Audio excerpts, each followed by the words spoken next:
मैं अपने घर के आंगन में बैठी सब्जी काट रही थी जब मैंने देखा कि मेरी जवान जहां बेटी कमरे से बाहर निकली तो अजीब तरह से लंगड़ा लंगड़ा के चल रही थी। मैंने कहा, है लड़की, यह क्या कर रही है? किस तरह से चल रही है? तो कहने लगी, इस तरह से नहीं चलूं तो और किस तरह से चलूं? आपको क्या पता मेरी हालत क्या है? कि इसकी हालत क्या है? दिन भर बिस्तर तोड़ती रहती है, पढ़ाई के नाम पर पूरा दिन कमरे में बैठी रहती है। मैं इससे घर का कोई काम भी नहीं करवाती और अब इसको ऐसा क्या हो गया कि इसकी चाल ही बदल गई। उसने मेरे सवाल का जवाब नहीं दिया और वहां से चली गई। सिर्फ उसकी चाल ही नहीं, उसकी हरकतें भी बदली बदली सी थीं। मुझे उसके चाल चलन कुछ ठीक नहीं लग रहे थे। उससे ज्यादा उसका अंदाज अजीब सा लग रहा था। ऐसा लगता था जैसे सारे समाज की सताई हुई है, सबसे ज्यादा परेशानी इसी को है।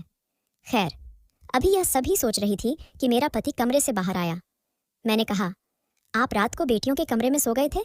तो कहने लगा, हाँ, मैं उनको ट्यूशन पढ़ा रहा था। तो वहीं पर सो गया और अजीब तरह से आंगड़ाई लेने लगा। मैंने कहा, आपको जवान बेटियों के कमरे में सोने की क्या जरूरत थी? मुझे तो लगा कि आप सुबह उठकर काम धंधे पर चले गए।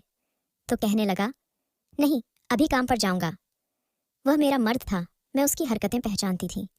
अजीब तरह की हरकतें कर रहा था। ऐसे लगता था जैसे उसने बहुत अच्छी रात गुजारी है। मेरी बेटियां आजकल कुछ अजीब सी रहती थीं।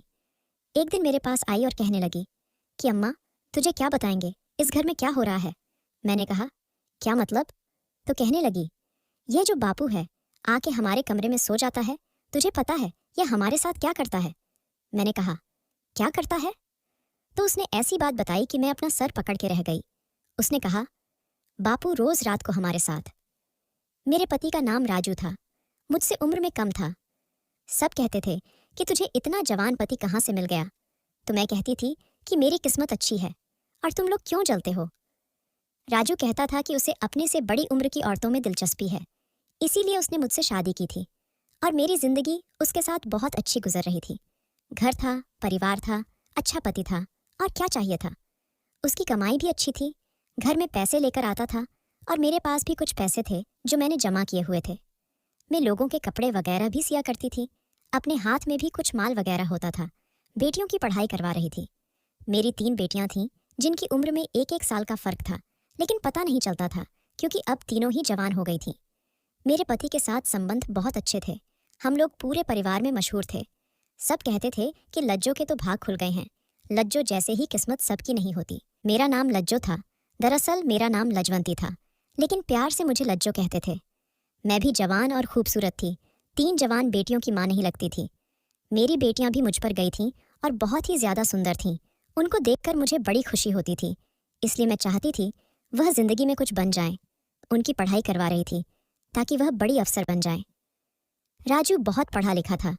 वह मेरी बेटियों को खुद ही ट्यूशन वगैरह पढ़ाया करता था। पर आजकल जो इस घर में हालत चल पड़े थे वह कुछ ज्यादा ही अजीब थी। एक रात को राजू अचानक से उठा और कहने लगा, मैं चलता हूं। मैंने कहा, कहाँ? तो कहने लगा, बेटियों को पढ़ाई करवाने। मैंने कहा, इस टाइम?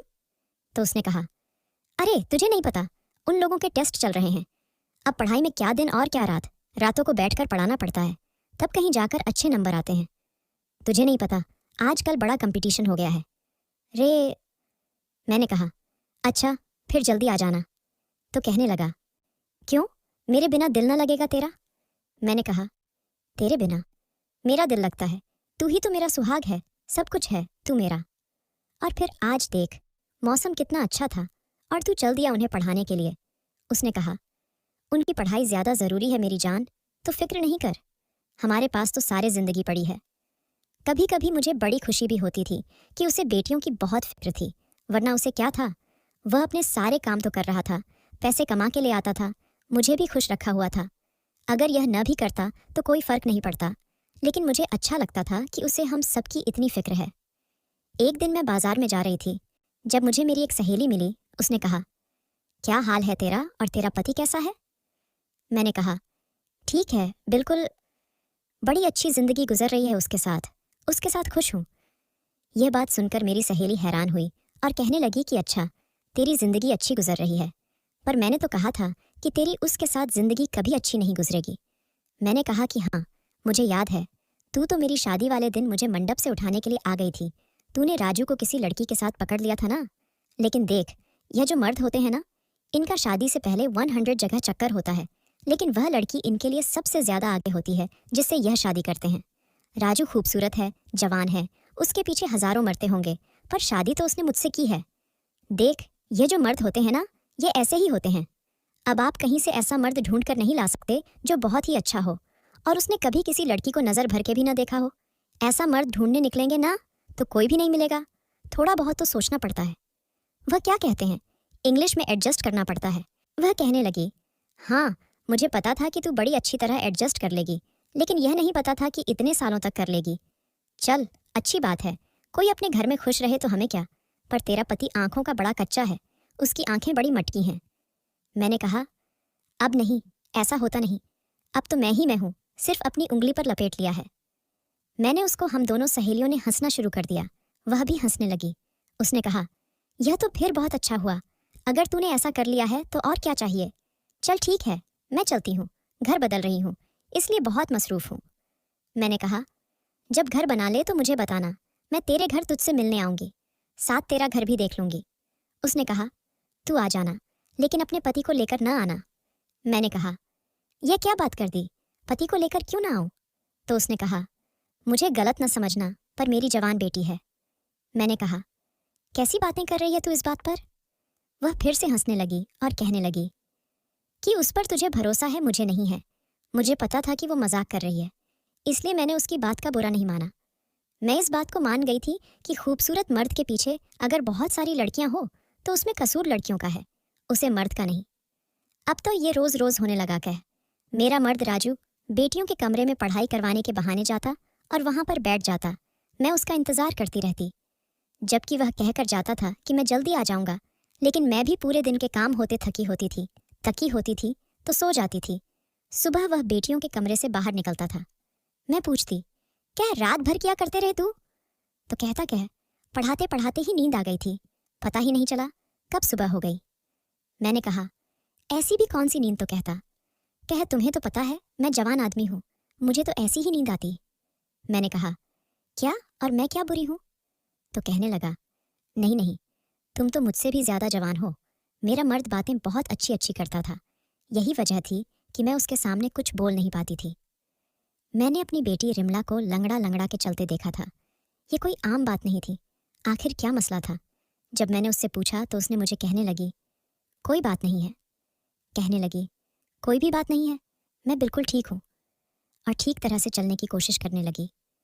मैंने कहा, अब मैंने तुझे देखा तो तू इस तरह से चल रही थी, और अब तो कह रही है कि मैं ठीक हूँ, क्या मसला है तुझे? तो कहने लगी, कोई मसला नहीं है, मुझसे नजर नहीं मिला रही थी, शायद कोई बात थी जो वह छुपा रही थी। एक दिन मेरी तीनों बेटियां मेरे पास आकर बैठ गईं और कहने लगीं, है अम्मा, हमने कभी ख्याल नहीं किया, लेकिन आपने हमारे लिए बहुत कुर्बानी दी है, हमें आपसे बहुत लगाव है, आप अब हमें बहुत अच्छे लगते हैं। मैंने उनको प्यार किया और कहा, क्या हो गया आज? वह तो नहीं है, वो क्या कहते हैं माँ का दिन। तुम लोग आज सारी मेरे पास आकर बैठ गई हो तो कहने लगे कि नहीं, बस हमें एहसास हो गया है कि आप बहुत अच्छी इंसान हैं। आपने हमेशा अपने बारे में नहीं बल्कि हमारे बारे में सोचा है। मैंने कहा, कोई बड़ी बात नहीं, मन तो ऐसी ही होती है, और मुझे तो हमेशा से ही मन बनने का शौक था। तुम लोगों को आज क्या हो गया? थोड़ी देर बाद में देख के हैरान रह गई कि वह तीनों ही रोने लगीं, लेकिन जैसे ही राजू वहां पर आया और उसने उन तीनों को देखा तो वह फौरन अपने आंसू साफ करने लगे। मैंने कहा, देख तो, तुम्हारी बेटियां आज कैसे रो रही हैं? पता नहीं इनको क्या हो गया, लगता है इन सब ने कोई इमोशनल फिल्म देख ली है। तो वह हंस पड़ा और उसने कहा कि फिल्म तो नहीं देखी, लेकिन लगता है इनके दिमाग खराब हो गए हैं। उसने यह बात ठीक से नहीं बोली और अपने से डांट भी पीसे। मैंने कहा, तुम क्यों गुस्सा कर रहे हो? तो कहने लगा, इसलिए कि आज रिमला का जन्मदिन है और यह घर में इस तरह का महत्वपूर्ण माहौल बनाकर बैठ गई है। रिमला हैरान रह गई। आज तो सच में ही उसका जन्मदिन था और वह अपना जन्मदिन बहुत खुशी से मनाया करती थी, लेकिन इस बार भूल कैसे गई, और मैं भी भूल गई। उसने कहा, लेकिन मैं नहीं भूला था। उसने एक केक हमारी तरफ बढ़ा दिया। कहने लगा, चलो केक कटते हैं। जब वह सबका इतना ख्याल रखता था तो मुझे बहुत अच्छा लगता था। मैंने सोचा कि आज हम एक दूसरे के साथ बहुत अच्छा वक्त गुजरेंगे, पर मैं तो इंतजार ही करती रहेगी, और वह बेटियों के कमरे में चला गया। मैंने कहा कि यह पता नहीं इनके टेस्ट कब खत्म हो गए? मेरे पति को मुझसे दूर किया हुआ है तो कहने लगा कि टेस्ट खत्म हो गए हैं तो आगे पढ़ाई बहुत मुश्किल है, क्योंकि अब फाइनल एग्जाम होने वाले हैं, इसलिए थोड़ी बहुत कुर्बानी तो देनी पड़ेगी। मेरे बातों बातों में यह बात अपनी सहेली को बताइए। उसका घर बन गया था। मैं उसका घर देखने गई थी। उसने कहा कि तुझे ऐसा नहीं लगता कि वह तुझसे ज्यादा तेरी बेटियों से प्यार करता है? मैंने कहा कि और तुझको क्या लगता है? ये तो सब जानते हैं कि मर्द को तो अपने बच्चों से ही ज्यादा प्यार होता है।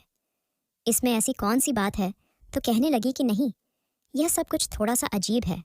कुछ तो ऐसा है जो तू भी देख रही है, पर आंखें बंद करके बैठी है। तेरा बेटियों वाला घर है, तुझे अपनी आंखें हर तरह से खोल के रखनी चाहिए।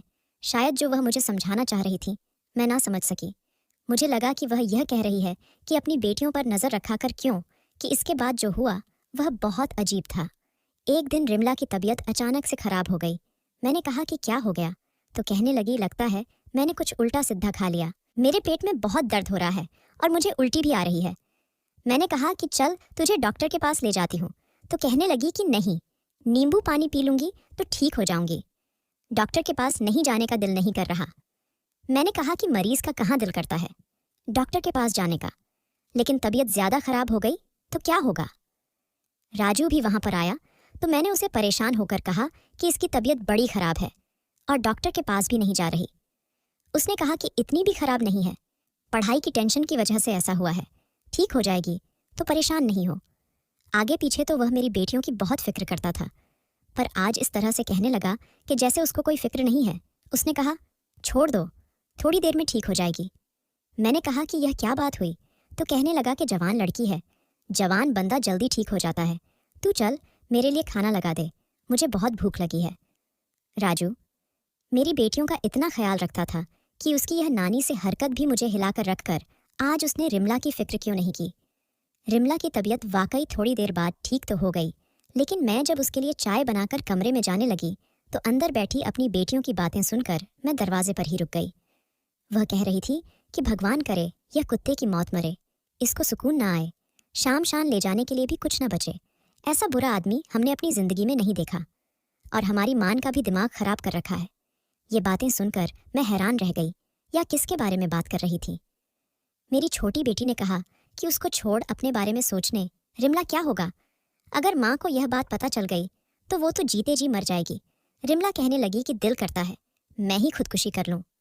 अब मैंने सोच लिया कि मैं सीधे अंदर चली जाऊंगी और इन सब से पूछूंगी कि ये क्या बातें कर रही हो, लेकिन इससे पहले मुझे राजू ने बुला लिया। मैंने कहा कि वह हमारी बेटियां कुछ अजीब सी बातें कर रही हैं, पता नहीं किसको कोस रही है। बैठकर मुझे लगता है ये रिमला हमसे कुछ छुपा रही है। मैं बोल रही थी कि राजू ने मुझे एक तोहफा दिया और कहा कि तू उनको छोड़ और मेरी तरफ से देख। आज उसका मूड बहुत अच्छा था। उसकी बातों में लग के मैं यह बात भी भूल गई, लेकिन सुबह बहुत बड़ी मुसीबत आई। रिमला बेहोश हो चुकी थी और होश में नहीं आ रही थी। अब तो उसे डॉक्टर के पास ले जाना था, लेकिन राजू अभी भी कह रहा था कि डॉक्टर के पास ले जाने की ज़रूरत नहीं है। मैंने कहा कि ऐसे कैसे, मेरी बेटी को होश नहीं आ रहा। मजबूरी में उसे डॉक्टर के पास ले गए तो डॉक्टर ने एक टेस्ट किया और उसके बाद घर भेज दिया।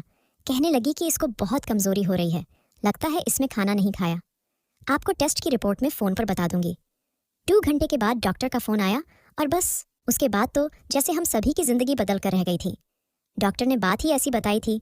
जब मैंने यह बात सुनी तो मैंने फ़ोन रखा और रिमला के कमरे में कदम रखा और कहा कि इस दिन के लिए तुझे पढ़ाया लिखाया था, तुझे आज़ादी दी थी कि तू ये सब कुछ करे। बाकी सभी मुझे हैरान होकर देखने लगी, लेकिन रिमला जानती थी कि मैं क्या बात कर रही थी, इसीलिए उसने सिर झुका लिया था, क्योंकि मुझे डॉक्टर ने बताया था कि आपकी बेटी माँ बनने वाली है और उसने अपने बच्चे को ख़त्म करने के लिए कोई गोली खाई है, जिसकी वजह से उसकी हालत ख़राब हुई है। लेकिन बच्चा सही सलामत है और उसे कुछ नहीं हुआ है। रिमला ने रोना शुरू कर दिया। मैंने कहा कि बता, ये सब कुछ किसने किया है? तो उसने कहा कि सब बताती हूँ, और मुझे मेरे कमरे में ले गई। वहाँ से जाकर उसने मुझे अकेले में अलग ही कहानी सुनाई और कहा कि यह सब मेरी गलती है, मेरी वजह से हुआ है। मैंने कहा कि ऐसे कैसे, किसी और का कसूर नहीं है, बता कौन है वह लड़का, उसी के साथ तेरी शादी करवाऊंगी। तो कहने लगी तो वह कभी शादी नहीं करेगा और वह इस देश में नहीं है, बस आप इस बात को ख़त्म कर देंगे। मैंने कहा अब यह बात इस तरह से ख़त्म नहीं होगी, पर वह कहने लगी कि बस मेरी गलती है, मुझे जो सज़ा दोगे मुझे कोई मसला नहीं है, चाहे तो मेरी पढ़ाई ख़त्म करवा दो, मुझे घर बिठा दो, किसी बूढ़े के साथ मेरी शादी कर दो। मैं वैसे तो उसे कोस रही थी और बहुत परेशान थी, लेकिन उसकी बातें सुनकर मुझे ऐसे लगने लगा कि जैसे वह मुझसे भी ज्यादा परेशान है। मेरी बेटी बुरी तरह से रोने लगी और फिर से बेहोश हो गई। मेरा गुस्सा खत्म हो गया और अब मुझे उसकी फिक्र होने लगी। अब उसे फिर होश नहीं आ रहा था। हम उसे डॉक्टर के पास ले गए। डॉक्टर ने कहा कि जो दवाई उसने खाई थी शायद उसका असर अब जाकर हुआ है। उसके बाद उसकी हालत बहुत बुरी हुई, लेकिन उसके पेट में पलने वाला बच्चा इस दुनिया में नहीं रहा। पता नहीं यह बात अच्छी थी या बुरी। मैं उससे बात कर बार पूछ रही थी कि यह किसका पाप है, लेकिन वह नहीं बता रही थी। उसने अपनी जुबान पर ताला लगा रखा था और मुझे उसकी आंखें बता रही थीं कि कोई बहुत बड़ी वजह है। रिमला, तू मेरी अच्छी बेटी थी, पढ़ाई में भी बहुत अच्छी थी। उसका ऐसी बातों में कोई ध्यान नहीं था। वह सबसे बड़ी थी, खूबसूरत थी, समझदार थी। फिर अचानक से वह यह सब कैसे कर सकती थी? मैं बहुत परेशान थी। जब रात हुई तो मैंने देखा कि मेरा पति मेरे कमरे में आया और आते ही मुझ पर हाथ उठाना शुरू कर दिया। मुझे बुरी तरह से मारने लगा। मैं चिल्लाने लगी, लेकिन मुझे कोई बचाने नहीं आ रहा था। वह मुझे कह रहा था, मैं तुझे नहीं छोड़ूंगा। मैं हैरान थी कि आखिर मेरी गलती क्या है, मैंने किया क्या है, लेकिन वह नहीं रुक रहा था। उसने मेरी हालत खराब कर दी और मैं अचानक से चीख मारकर उठी। तब मैंने देखा कि राजू सो रहा था और ये एक सपना था। वह भी आ गया। उसने कहा, क्या हो गया? मैंने कहा, क्या मैंने बुरा सपना देखा है? उसने कहा, तुझे अब तक इस तरह के सपने आते हैं तो इस सब के बाद भूल क्यों नहीं जाती? मैंने बताया कि जब मैं परेशान होती हूँ तो मुझे ऐसे सपने आते हैं। तू भी क्या सोचता होगा ना, हमारे घर भी कैसी मुसीबत है। रिमला ने इतना बड़ा कदम कैसे उठा लिया? उसने कहा, मैं कुछ नहीं सोचता हूँ। आजकल ये सब कुछ बहुत हो रहा है। बस तू भगवान का शुक्र अदा करके बात यहीं पर खत्म हो गई। उसकी हालत भी अब पहले से ठीक है और वह मामला भी खत्म हो गया। नहीं तो हम किसी को मुंह दिखाने के काबिल नहीं रहते। मैंने कहा कि अब कौन सा मुंह दिखाने के काबिल रहे हैं, पता चल जाता कि आखिर ये सब कुछ किया किसने है। उसने कहा, कह पता चल जाता तो क्या हो जाता, कोई भी अपनी गलती की जिम्मेदारी लेने को तैयार नहीं होता। लेकिन तू शुक्र करके जो होना था हो गया। अपनी बाकी की बेटियों को संभाल कर रखना होगा। मैंने कहा कि अब उसको पढ़ाएंगे नहीं, बस इस दवा परीक्षा में बैठा कर, उसके बाद सब खत्म। तो उसने कहा, नहीं नहीं, इसमें उसकी कोई गलती नहीं है। मैंने कहा, कह तुम्हें उसकी इतनी फिक्र क्यों है? तो वह कहने लगा कि फिक्र नहीं करूं तो क्या करूं। मैं अपनी खुशी सहेली के घर गई और परेशानी में उसको सब कुछ बता दिया। वह थोड़ी सी उलटी सी की बातें जरूर करती थी, लेकिन थी तो मेरी अच्छी सहेली, बहनों जैसी थी। उसने कहा, मैं तुझे पहले ही कह रही हूं कि मसला बाहर नहीं, तेरे घर के अंदर ही है। मैंने कहा, कह तू क्या कहना चाहती है, मुझे खुलकर बता दे। उसने कहा, मैंने खुलकर कुछ नहीं बताना, लेकिन तुझे खुद ये सब कुछ समझना होगा। देख, तेरे घर में कौन है, तेरी बेटियां कहाँ जाती हैं, उनके कमरे में कौन आता जाता है, कौन है ऐसा जो उनके साथ यह सब कुछ कर सकता है। तुझे बहुत बारीकी से हर बात के बारे में सोचना पड़ेगा, तब जाकर तू यह पता कर पाएगी कि यह सब कुछ किसने किया है। नहीं तो इसी तरह सोच सोच कर ही पागल हो जाएगी, लेकिन मिलेगा कुछ नहीं। वह ठीक कह रही थी।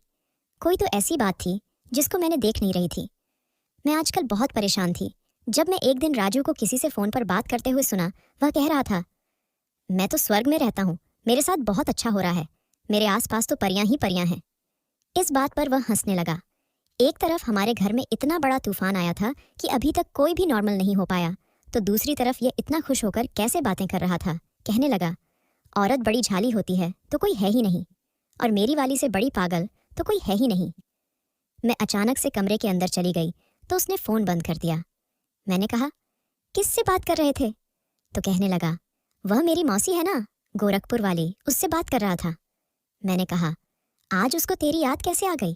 तो कहने लगा, बस आ गई होगी, याद साफ पता चल रहा था कि वह झूठ बोल रहा था, और कोई बहुत बड़ा झूठ बोल रहा था। उसके दिमाग में इतना कुछ चल रहा था कि उसको यह पता ही नहीं चला कि वह अपनी रिश्तेदार के बारे में मुझे यह कह रहा है कि वह जिंदा है, जबकि वह तो मर चुकी थी। मुझे अचानक से मेरी सहेली की बातें समझ आने लगी। वह इशारा किस तरफ कर रही थी? अब मुझे समझ आ गया। राजू ही तो था जो मेरी बेटियों के कमरे में जाता था और मैं बेफिक्र होकर सो जाती थी। अब मेरे पास एक ही रास्ता था। अगर राजू से सवाल करती तो वह झूठ ही बोलना था। मुझे यह जानने के लिए एक बढ़िया से प्लान की जरूरत थी कि वह कमरे में क्या करता था, और मेरे दिमाग में प्लान आ चुका था। मैंने सोच लिया था कि मैं चुपके से अपनी बेटियों के कमरे में छुप जाऊंगी। सुबह मैंने उनके कमरे में एक अलग से अलमारी रखवा दी। वह कहने लगी, क्या अम्मा, इस अलमारी को यहाँ क्यों रख रही हो? तो मैंने कहा, तो बाहर जगह नहीं है इसलिए। मेरा इरादा उसी के पीछे छुपने का था, क्योंकि अगर मैं उसके पीछे छुपी होती तो किसी को पता न चलता कि मैं वहां पर खड़ी हूँ। शाम हुई तो मैंने आज उसे कहा कि मैं अपनी सहेली के घर जा रही हूँ। उसके घर में जागृता है, माता रानी की पूजा है, रात वहीं पर गुजरूंगी। उसने कहा, हाँ चली जाओ, अच्छा है, तुम्हें भी अच्छा लगेगा। मैंने कहा, हाँ बड़ी परेशान हूँ, इसलिए जा रही हूँ। मैं चाहती थी कि वह यह सोचे कि मैं घर पर नहीं हूँ, ताकि वह बेफिक्र हो जाए और जो भी करना चाहता है खुलकर करे। जबकि मैं शाम होते ही अलमारी के पीछे छुप गई। मेरी बेटियों ने खाना खाया और वह कमरे में ही बैठे थीं। जैसी ही रात हुई तो कुछ ऐसा हुआ कि मैं हैरान रह गई। राजू कमरे में दाखिल हुआ। इसमें ऐसी कोई बात नहीं थी, वह इस समय उन्हें पढ़ाया करता था, पर उसने आते ही कहा, बस करो, यह पढ़ाई और काम पर लोगों। मैंने कहा, यही क्या कह रहा है कि पढ़ाई बस करो, यह तो इनको आता ही पढ़ाने के लिए था। उसके बाद उसने मेरी छोटी बेटी को कहा, आज तेरी बारी है फिर। वहां वो सब होने लगा जो देखकर मुझे ऐसा लगा कि मेरे घर को नर्क बना दिया है और मेरी बेटियां इसके हाथों में इस्तेमाल हो रही थीं। वह मेरी बेटियों के साथ बहुत बुरा कर रहा था और मेरे ही घर में मेरी ही नाक के नीचे कर रहा था, और मैं यह सोचती थी कि उन्हें पढ़ाता है। मैंने अपने फ़ोन से उसकी वीडियो बना ली, क्योंकि यह ज़रूरी था। थोड़ी देर बाद वह वहाँ से चला गया और मेरी बेटियां बैठकर रोने लगीं।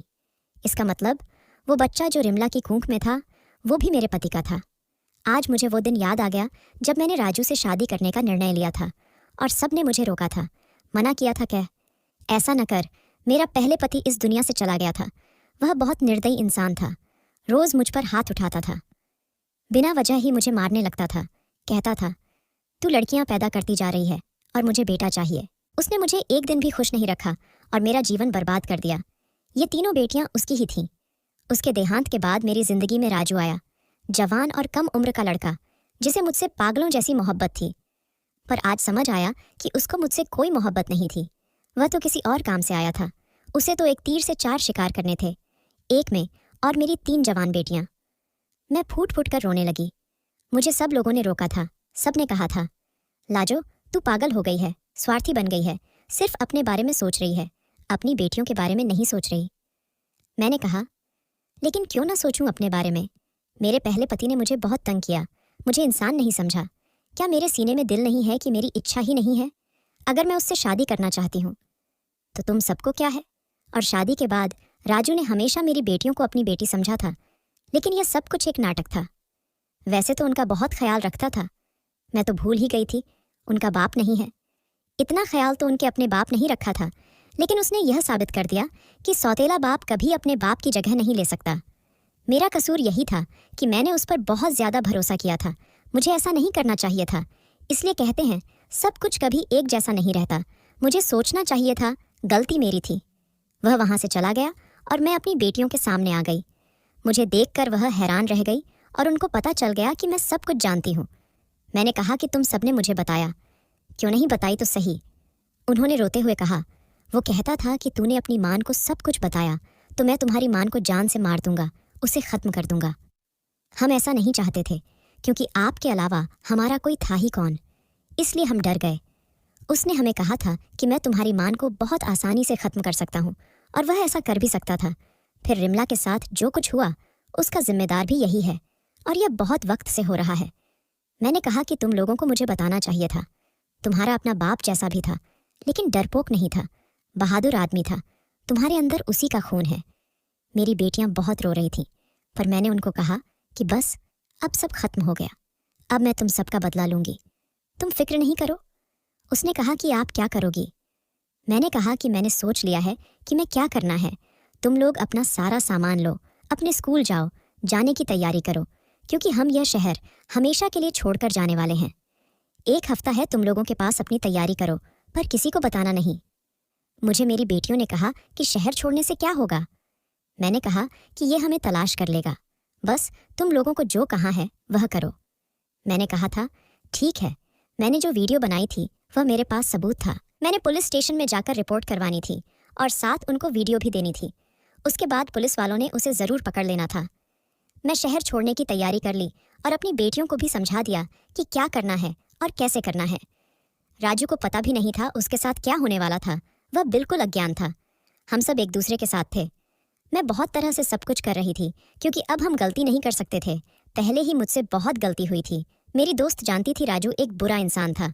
जब हमारे फेरे होने लगे थे तो उसने मुझे बताया था कि अभी भी तेरे पास वक्त है। पर एक वक्त में पागल हो चुकी थी क्योंकि मुझे कभी मोहब्बत मिली ही नहीं थी। इसलिए जब इसने मुझे कहा था कि मुझको हमेशा खुश रखेगा तो मैंने यकीन कर लिया, क्योंकि मुझसे बहुत मोहब्बत करता है। मेरी बेटियों को अपनी बेटियां समझेगा। वह शुरू शुरू में ऐसा ही था। अभी हमारी शादी को 7 साल हुए थे। मुझ पर समाज ने उंगली उठाई थी। कहा था कि इसको अपनी बेटियों का ख्याल नहीं है। बुढ़ापे में शादी कर रही है, बूढ़ी हो गई है। लेकिन शादी कर रही मैंने किसी की बात नहीं सुनी थी और मैं अपने आप को सही समझती थी। लेकिन मुझे लोगों की बातें सुननी चाहिए थी। हम समाज में रहते हैं तो हमको इसकी बातें भी सुननी पड़ती है। मैंने जाने का इंतजाम कर लिया और पुलिस वालों को सारे सबूत दे दिए। जैसे ही हम अपने मोहल्ले की गली से निकल रहे थे, पुलिस की गाड़ी हमारे घर की तरफ जा रही थी और राजू घर में अकेला था। पुलिस से बच भी जाता तो उसके लिए यही सज़ा काफ़ी थी कि मैंने उसको हमेशा के लिए छोड़ दिया था। मुझे पहले ही रात को नींद नहीं आती थी, अब तो बिल्कुल नहीं आती। ऐसा लगता है कि मेरी बेटियों के साथ जो कुछ हुआ है वह राजू ने नहीं, मैंने किया है। हम दूसरे शहर में आ गए हैं। मेरी बेटियों की पढ़ाई पूरी हो गई, नौकरी करती हैं और मैं भी अपना घर चलाती हूँ। लेकिन फिर भी मुझे ऐसा लगता है कि ये सब कुछ मेरी बेवकूफ़ी की वजह से हुआ है। अपने आप को बहुत बुरा भला कहते हूँ। रात को नींद नहीं आती है, बस जिंदगी इसी तरह गुजर रही है। दिल करता है कि जान दे दूंगी अपनी बेटियों के लिए जिन्हें मुझसे बहुत मोहब्बत है।